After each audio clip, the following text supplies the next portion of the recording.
ఏంది దేవుడా నాకు ఇట్లాంటి బతికిచ్చావా? ఇట్లా బతికిచ్చే బదులు చంపించు కదా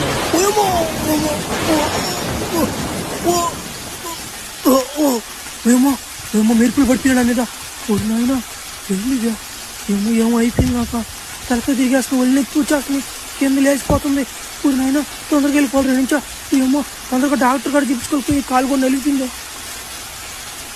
ఎవరు నాయన ఏడా ఇందాక రక్తం ఇచ్చింది ఎవరు నాయన? ఎవరు రిపోర్ట్స్ నాయన నీయేనా నాయన రిపోర్ట్లా? హోరే అభయ్యా అయ్యే రిపోర్ట్లు రయ్యా. నీ రిపోర్ట్లు చూస్తుంటే ఒక రెట్ట ఒక వంట పడిపోయిందిరా నాక. ఏందా జబ్బు మాకే అంత తెలవడం లేదే. 20 సంవత్సరాల నుంచి నాకు ఎక్స్పీరియన్స్ ఉంది. ఇట్లాంటి జబ్బు నేను ఎప్పుడు చూడలేదే. అసలు ఏం జరిగింది సార్? నేను వర్షం వస్తున్నాను సార్, ఆ వర్షంలో నడుచుకుంటూ వస్తున్నాను సార్. నేను సడన్ గా నా మీద మెరుపు పడిపోయింది సార్. అప్పటాంచి వాటిని అయిపోయింది సార్ నాకు. ఏంది మెరుపు నీ మీద పడిపోయిందా?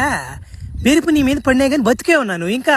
ఓరే నాయన నువ్వు మనిషివి కాదురా నాయన, మానవ మృగనివిరా.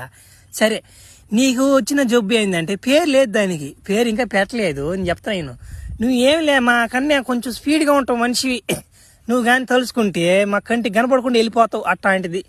ఇంకోటి ఏంటంటే నీకు ఇంకా చాలా ఉండే, అది కూడా నాకు తెలియదు. ఇంకా బాగా డీప్గా బ్లడ్ టెస్ట్ చేస్తే కానీ నాకు అర్థం కాదు. ఇంకా నీకేం తేడాలు కనిపిస్తున్నాయి చెప్పు. సార్ ఆ రోజు నా మీద మెరుపు పడిన రోజు నుంచి నా తల తిరగడం కానీ నా బాడీ కొంచెం షేప్ అవుట్ కొట్టేసింది సార్. బెలకాయ మాత్రం ఎప్పుడు లేసే ఉంటుంది సార్. అదే సార్ కొంచెం డ్యామేజ్గా ఉంటుంది. నా ముందు ఎవడైనా వచ్చినా కానీ వాడు తట్టేయాలనిపిస్తుంది సార్. అట్టేనా మగోడైనా కానీ ఆడ మనిషి అయినా కానీ తట్టేయాలనిపిస్తుంది సార్. అట్లాంటి టెంప్ట్ వచ్చేస్తుంది నాకు. ఒరి నాయన భలే సమస్య ఇదే.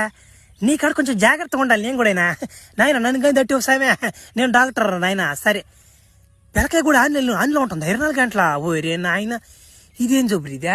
సరేలే నేను పెద్ద డాక్టర్లు కనుక్కొని ఈ జబ్బుకి ఏమన్నా ఏదన్నా ఉంటుందేమో మెడిసిన్ నాకు అనుకుంటా. అయినా ఇది జబ్బు కాదులే రాబయ్యా, ఇది ఒక వారంలాగా నువ్వు అనుకోవాలి. దీన్ని నువ్వు ప్రజలను కాపాడొచ్చు. నువ్వు అట్ట నువ్వు ఫ్లాష్ మ్యాన్ పెట్టుకుంటా పేరు బోలే ఉంటుంది. ఫ్లాష్ వెళ్ళినట్టు వెళ్ళొచ్చు నువ్వు, అట్ట వెళ్ళొచ్చు నువ్వు.